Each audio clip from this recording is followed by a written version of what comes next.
Olá você, muito boa tarde, está no ar a segunda edição do programa do Mr. Mengão, o seu telejornal com as notícias do Flamengo.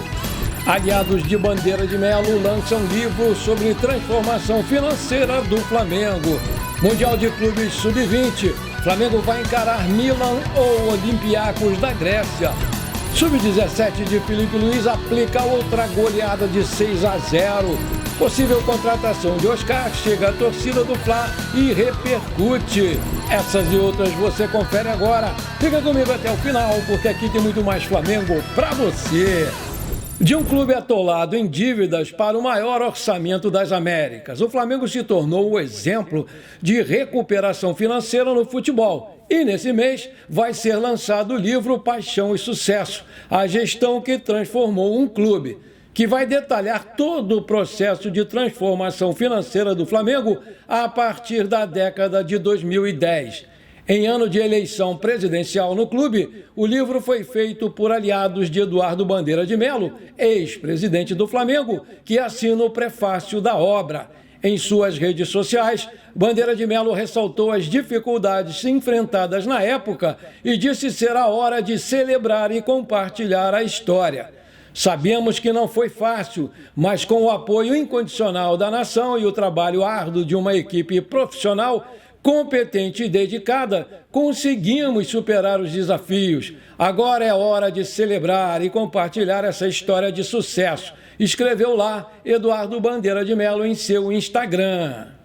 Ainda em pré-venda, o livro pode ser adquirido por R$ 69,00 no site da editora Lux. O livro é comandado por Pedro Lotti, Fábio Giambagi e Rodrigo Madeira e contou com a participação de quase 20 personagens como Alexandre Póvoa, Alexandre Vrobel, Antônio Tabet, Daniel Orlean e outros. Os autores prometem bastidores que você na arquibancada jamais poderia imaginar. Na sinopse do livro, os autores afirmam que conhecedores do mercado converteram o Flamengo em uma empresa bilionária. No dia 27 de dezembro de 2012, o clube foi assumido por conhecedores do mercado, que reestruturaram as suas dívidas e impuseram um planejamento estratégico, implantaram um orçamento adulto e fizeram uma revolução no marketing, atraindo os investimentos que em 6 anos converteram o Flamengo numa empresa bilionária. O Flamengo venceu o Serrano na Copa Rio em 2 categorias, o Sub-15, 4-3, em jogo apertado e complicado, mas o Sub-17, comandado pelo Felipe Luiz, abriu boa vantagem e goleou o adversário por 6-0. O placar foi aberto aos 10 minutos do primeiro tempo com Douglas Telles de cabeça. Na parte final do primeiro tempo, aos 38, Pablo marcou um golaço pelo Mengão. Ainda deu tempo de Douglas Telles fazer mais um aos 45, carregando a bola pela área, cortando 2 zagueiros e fazendo mais um belo gol para o Flamengo. No segundo tempo, Davi Viana fez o quarto ainda aos 3 minutos. Aos 31, Luiz Felipe participou da pressão do ataque e foi premiado com o 6º gol da equipe. Só faltava o dele e acabou saindo. Nesse sábado, Flamengo e Vasco se enfrentaram no Estádio da Gávea pelo primeiro jogo da final da Copa Rio Sub-20. A partida terminou 1-0 para o Cruz Maltino, com a marcação de um pênalti muito duvidoso e questionável. O Flamengo foi a campo com o time B do Sub-20, visto que o elenco principal, campeão da Libertadores da categoria, está disputando o Brasileirão. O Vasco, por sua vez, teve a sua força máxima disponível nesse jogo. A etapa inicial foi bem parelha, mas com poucas chances efetivas de gol para ambos os lados, né? O Flamengo, jogando em casa, propunha o jogo, enquanto o Vasco jogava nos contra-ataques. Aos 15 minutos de jogo, o juiz marcou um pênalti questionável para o Vasco, que abriu o placar no Estádio da Gávea e largou em vantagem. Apesar de ter demonstrado outra atitude na segunda etapa, o Flamengo não conseguiu ser efetivo o suficiente para buscar reverter o marcador. Aos 43 do segundo tempo, Pedro Estevam teve uma chance de ouro de empatar o placar, mas desperdiçou. O chute bateu na trave e foi para fora. Flamengo e Vasco voltam a se enfrentar no próximo domingo, dia 28, no estádio de São Januário, para definir o campeão da Copa Rio Sub-20. A bola vai rolar a partir das 15 horas, horário de Brasília. O Flamengo entrou em campo com Caio Baroni, Gustavo, Vitor, Thiago, Lucas Silva e Germano, João Alves, Thiago Medeiros, Guilherme Gomes e Adriel, Vitor Silva e Felipe Lima. Está definida a grande final da UEFA, Liga dos Campeões Sub-20. Milan e Olympiacos da Grécia vão disputar a decisão da principal competição de clubes europeus nas divisões de base, após 2 partidas tensas e eletrizantes realizadas nesta sexta-feira, dia 19.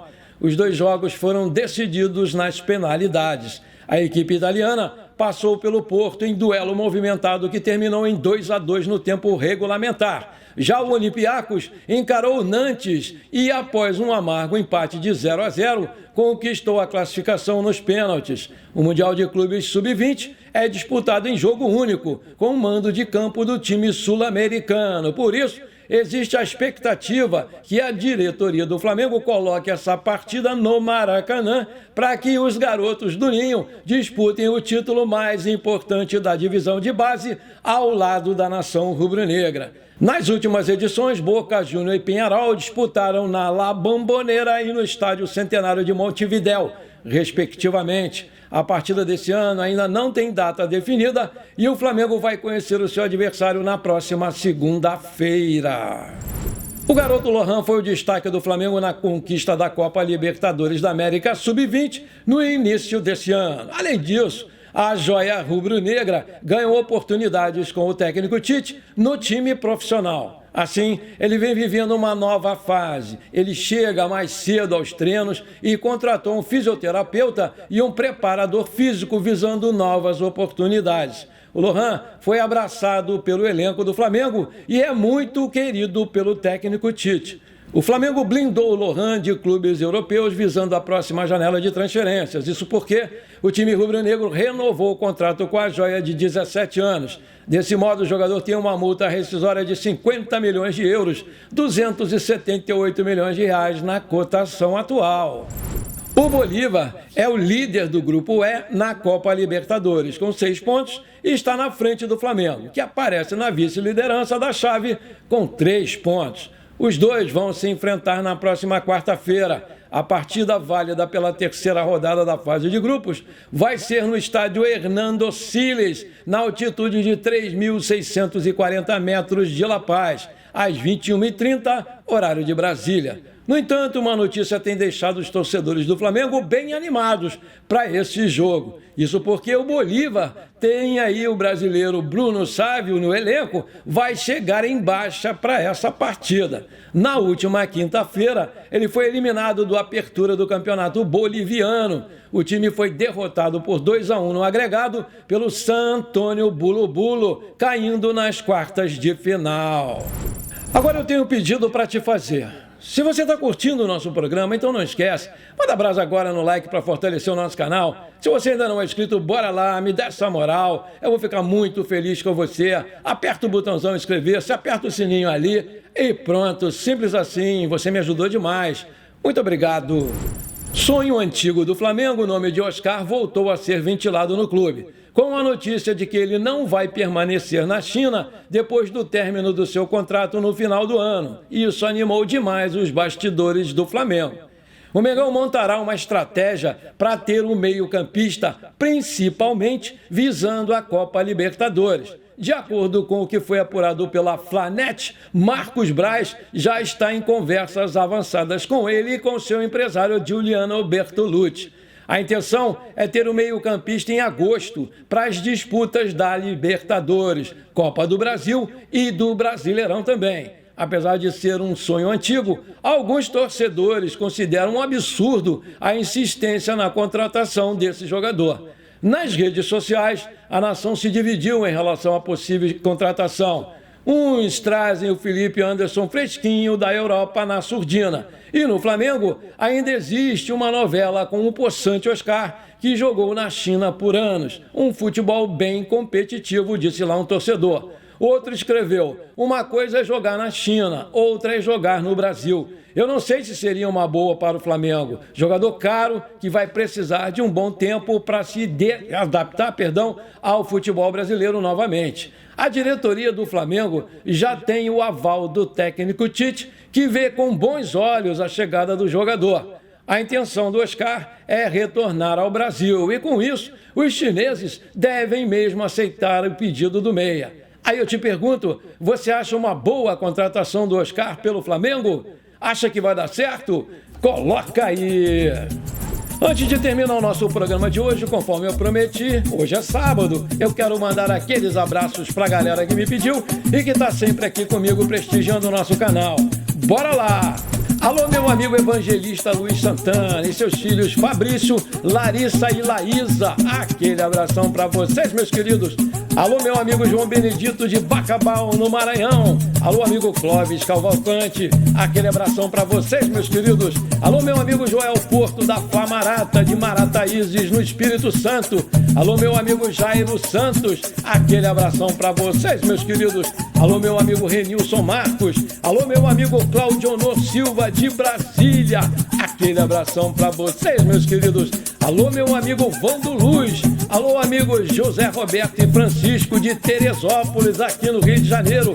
Aquele abração pra vocês, meus queridos. Alô, meu amigo Tony Brito, gente muito boa. Alô, seus amigos Márcio Serafim, Rubens Santos, Toninho Vieira, Fernando Teles, todos lá de Missão Velha, no Juazeiro do Norte. Alô, seus netinhos, Antônio, de 6 anos, e Benício, de 1 ano e 1 mesinho. Ô, garoto bom, aquele abração pra vocês, meus queridos.